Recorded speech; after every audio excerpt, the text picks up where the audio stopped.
မိသားစု3ယောက်မြစ်ပေးမှထိုင်ပြီးအချိန်ဖြုံးနေကြတယ်အငယ်ဆုံးသား Sergei Oyeshkov ကသူ့အကိုကြီးနဲ့အမေကိုသူတစ်ပင်ထိပ်မှာရှိနေတယ်လို့ကြွားဝါပြီးဂျာမန်တိုက်လေယာဉ်တွေရုတ်တရက်ပြန်ဝဲလာတဲ့အမေကသူ့ကလေးတွေကိုခြုံပုတ်တွေထဲမှာမြန်မြန်ပုံးခိုင်းပေမဲ့6နှစ်အရွယ်ကလေးကသူမကြောက်ဘူးလို့ပြောပြီးလောက်လွဲနဲ့ဂျက်လေယာဉ်ကိုထိမှန်အောင်ပစ်ချလိုက်တဲ့အားလုံးအံ့ဩသွားအောင်သူကဂျက်လေယာဉ်တွေကိုထိမှန်ပြီးပောက်ကွဲအောင်လုပ်နိုင်ခဲ့တယ်ဒါပေမဲ့သူပတ်လည်ကိုကြည့်လိုက်တော့သူ့မိသားစုပျောက်သွားပြီ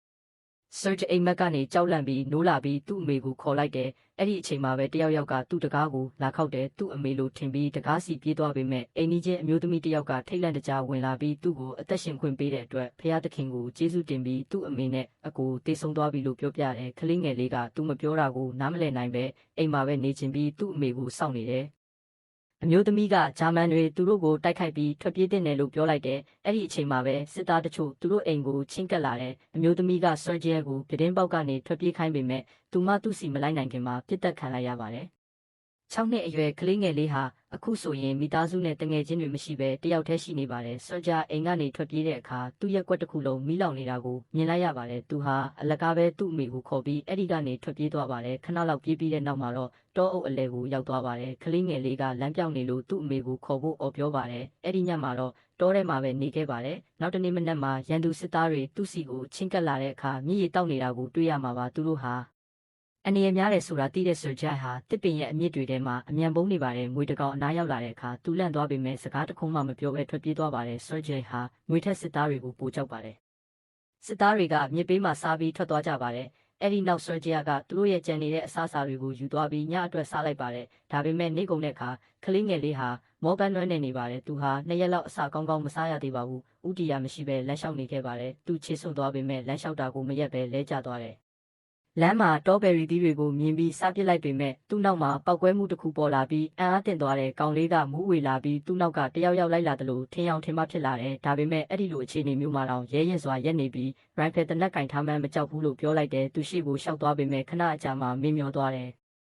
သူအိပ်ပျော်နေတော့စစ်သား2ယောက်သူ့စီချင်းကပ်လာတယ်မြင်ကွင်းကရုရှားစစ်တပ်စခန်းမှာတပ်မှုကုန်းနတ်ဆော့ဖ်ကသူ့ရဲ့ကင်းလက်စစ်သားတွေကိုစောင့်နေတဲ့ဒဏ်ရာရပြီးအားနေနေတဲ့ကလေးငယ်လေးနဲ့အတူသူတို့ရောက်လာတဲ့စစ်သားတွေကသူ့ဘက်မှာရှိတယ်လို့ပြောတဲ့အခါကောင်လေးကပွင့်ပွင့်လင်းလင်းမိတ်ဆက်ကလေးကတပ်မှုနဲ့လက်ဆွဲနှုတ်ဆက်တဲ့အခါစစ်သားတွေကရေကြပြီးသူ့ကိုယ်သူလည်းမိတ်ဆက်ဖို့အကြံပြုကြတယ်စစ်သားတွေကကလေးပေါ်ချစ်ခင်ကျင်နာပြီးသူ့ကိုဝိုင်းရံကြတယ်သူတို့ကသူ့ကိုရေတိုက်ပြီးကျွေးတယ်အေးဆက်ဆက်တက်မှုတောင်ကလေးကိုဂယုစိုက်တဲ့ကက်ရဆိုတဲ့တူနာပြုဆရာမကစာကေးရဲ့ဒဏ်ရာတွေကိုပြုစုပေးပြီးသူ့ရဲ့စရိုက်ကိုလည်းသဘောကျတယ်ကလေးကသူ့ဒဏ်ရာတွေပေါ်မှာတင်ကားဆွဲပေးဖို့တောင်းဆိုတာကြောင့်သူကြီးလာရင်စစ်သားဖြစ်ချင်တယ်လို့ပြောပါတယ်ဒဏ်ရာရစစ်သားတွေတောင်ကလေးနဲ့စကားပြောပြီးစိတ်ပုတ်ပါသွားပါတယ်Sergeiကတက်မှုရဲ့တနက်နဲ့သူ့ရဲ့တစိတ်ကိုစိတ်ဝင်စားနေပါတယ်တက်မှုကကောင်လေးရဲ့မေးခွန်းအားလုံးကိုဖြည့်ပေးပြီးကြီးစံတွေကိုထုတ်ပြီးတဲ့နောက်သူ့ရဲ့ဂုံတူးဆောင်ပစ္စတိုနဲ့ကစားခွင့်ပေးပါတယ်။သူ့ဘိုက်မှာရေးဆွဲထားတဲ့တင်ကားကိုပြပြီးသူကိုယ်တိုင်စစ်သားတယောက်ဖြစ်တယ်ဆိုတာကိုကြွားပါပါတယ်။ကောင်လေးကအယမ်းမြန်မြန်ပျောက်ကင်းသွားပါတယ်။သူနာပြုခဲ့ရကတက်မှုကိုကောင်လေးကိုတက်ရင်မှာဆက်နေခွင့်ပေးဖို့တောင်းဆိုပေမဲ့သူကသဘောမတူပဲတက်ကဘေးကင်းမှာမဟုတ်ဘူးလို့ပြောပါတယ်။ Sergeiကိုမိဘမဲ့ခေဟာကိုပို့ချင်တယ်လို့ပြောပါတယ်။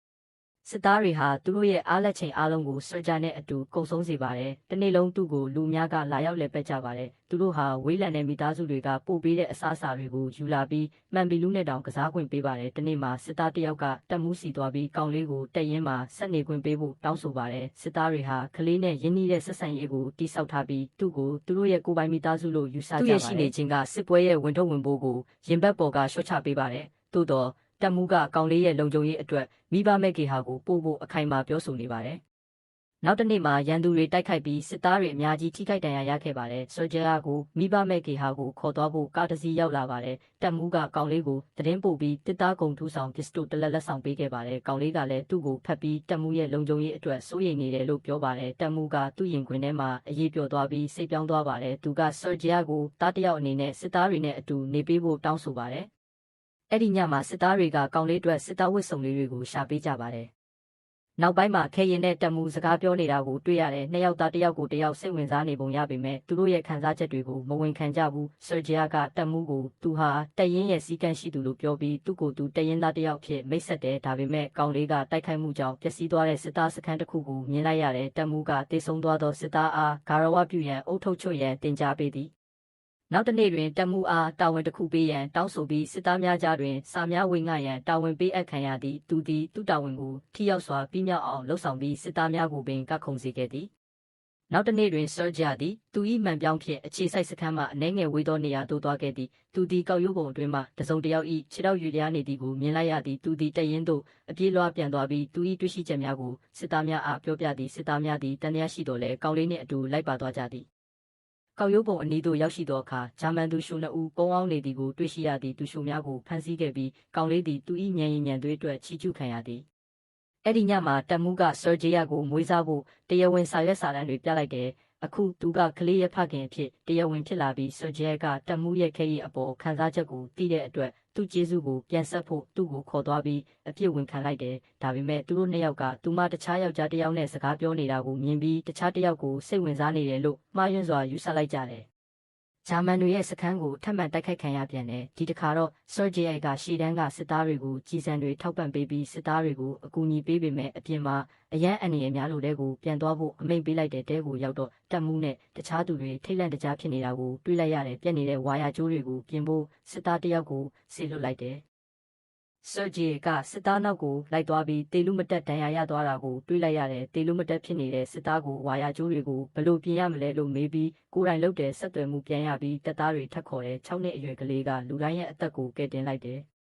နောက်ပိုင်းမှာတက်မှုနဲ့ခဲရမြစ်ပေးမှစကားပြောနေတာကိုတွေးလိုက်ရတဲ့နောက်ဆုံးတွင်တက်မှုသည်သူမအပေါ်ထားရှိသောမေတ္တာကိုဝန်ခံပြီးဆာဂျီမိခင်ဖြစ်ရန်တောင်းဆိုခဲ့သည်ခဲရသည်အလုံးပျော်ရွှင်နေတော့လဲသူမဘာမှမပြောနိုင်မီတွင်စစ်သားတဦးသည်သူတို့ထံချင်းကပ်လာပြီးတပ်စခန်းမှထွက်ခွာသွားပြီးဟူသောစားတဆောင်ကိုတက်မှုထံပေးခဲ့သည်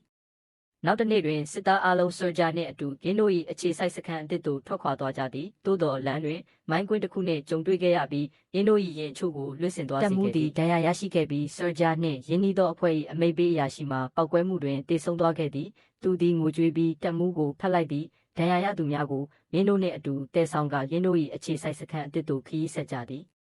နောက်ဆုံးတွင်အခြားအခြေစိုက်စခန်းသို့ရောက်ရှိသောအခါတက်မှု၏ခေါင်းဆောင်ဂျန်ဝါနှင့်တွေ့ဆုံကြသည်သူသည်ကလေး၏ရည်မှန်းချက်ကိုအထင်ကြီးပြီးဤမြထက်မြက်သောကလေးတဦးရှိခြင်းအတွက်တက်မှုအားဂုဏ်ပြုခဲ့သည်နောက်တစ်နေ့တွင်ရင်းတို့၏တက်မသည်ကင်းဆောင်လံကိုချီးမြှင့်ခံရပြီးကောင်းလေးလည်းချီးမြှင့်ခံရသည်ဗိုလ်ချုပ်ကသူ့အားတစိမ့်ပေးသောအခါသူ့နိုင်ငံကိုကယ်တင်မည်ဟုကတိပြုသည်တညမှာတော့သူတို့ရဲ့စခန်းကိုရက်ဆက်စွာတိုက်ခိုက်ခံရပြီးတက်မှုဟာအပျက်စီးတွေအောက်မှာပိတ်မိနေခဲ့ပါတယ်ဆာဂျိုင်ဟာသူ့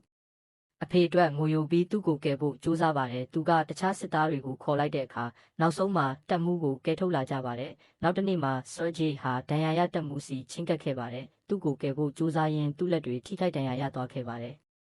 ကလေးဟာအခုဆိုရင်အဖွဲရဲ့ခွဲမရတဲ့အစိပ်ပိုင်းတစ်ခုဖြစ်နေပါပြီသူ့မှာမိသားစုကလွဲလို့တခြားမိသားစုမရှိပဲစစ်ပွဲမှာသူတို့ပဲသွားရွှေ့ပြောင်းနေထိုင်ရပါတယ်ရုပ်ရှင်ပြီးဆုံးသွားတဲ့အခါတရင်ဟာတခြားစခန်းတစ်ခုကိုရွှေ့ပြောင်းနေတာကိုတွေ့ရပါတယ်နောက်ခံကအတန်တစ်ခုကသူဟာစတယ်လင်တိုက်ပွဲမှာပါဝင်ခဲ့ပြီးစစ်သားတွေနဲ့အတူပိုလန်ကိုရောက်ရှိခဲ့တယ်လို့ပြောပြပါတယ်သူဟာလက်ရှိမှာကမ္ဘာအငယ်ဆုံးစစ်သားအဖြစ်လူသိများပြီးသူ့ရဲ့ရဲစွမ်းတတိဆိုင်ရာဒဏ္ဍာရီလာဇလန်းကိုတစ်ကမ္ဘာလုံးကကြားသိနိုင်ပါပြီဒီလိုဗီဒီယိုတွေအတွက် subscribe လုပ်ပြီး notifications ကိုဖွင့်ထားပါ